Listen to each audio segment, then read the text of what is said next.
SANRAL says Outer's continuing battle against the Gauteng e-tolls does not make sense, and NPA to announce its decision on the position of NEWSBREAK7PM tomorrow. I'm Richard Brooks. South Africa's National Roads Agency SANRAL says Outer's continuing battle against the Gauteng e-tolls does not make sense. Outer, the opposition to Urban Tolling Alliance, today asked for donations of R1 million by June the 21st to allow it to go ahead with its Supreme Court of Appeal case. In response, SANRAL's spokesperson Vusi Mona has welcomed Outer's statement that it supports the user pays principle. Molobogeng Sebedi reports. Outer lost the latest round to its e-toll challenge in the North Gauteng High Court. They are taking this on to the Supreme Court of Appeal in September, but SANRAL says the whole court case might just be a waste of time. The road agency lashed out to Outer's statement that it was not opposed to the user pay principle. Outer has, however, always maintained that it was not opposed to motorists paying for the road upgrade, but they say they are against e-tolls as a revenue collection mechanism, as the cost of collection outweighs the infrastructure upgrade on major highways. Molebogeng Sebedi, SABC News, Johannesburg. COSATU says it will continue with its protest action against the planned Gauteng e-tolls. The Labour Federation is acting independently of Outer. COSATU held a meeting to discuss the way forward in its own campaign against e-tolling, which has so far seen drive-slow protests on freeways.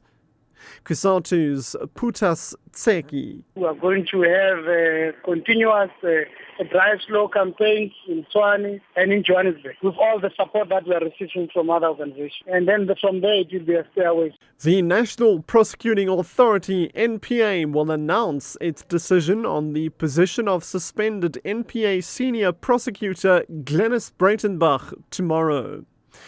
Breitenbach, her legal representative, and the NPA met today to discuss whether she will return to work or not. She's been cleared of all 15 charges against her, but the NPA wanted a court review on that decision. NPA legal representative William Mukare will be able to communicate a decision to her through her attorney by close of business tomorrow on whether or not she should return to work, and if so, when, how, and in which position. The Marikana Commission has until the 31st of October to wrap up its proceedings. This follows a meeting between all role players in Rustenburg this morning to discuss ways to speed up the process. An agreement was reached to conclude proceedings within the next 5 months. The Commission is also moving from Rustenburg to Centurion outside Pretoria. Spokesperson for the Commission, Tsepo Mahlangu. But of course, we are also mindful of the fact that we must, at the same time, never at all cost compromise the quality of the information that is being covered at the Commission. But we are mindful of the fact that we have to finish. And today's meeting really was about to look at the timelines to say how can we speed things up to ensure that we still practice fairness and that all participants must be given a fair opportunity to do their work insofar as their contribution to the Commission is concerned.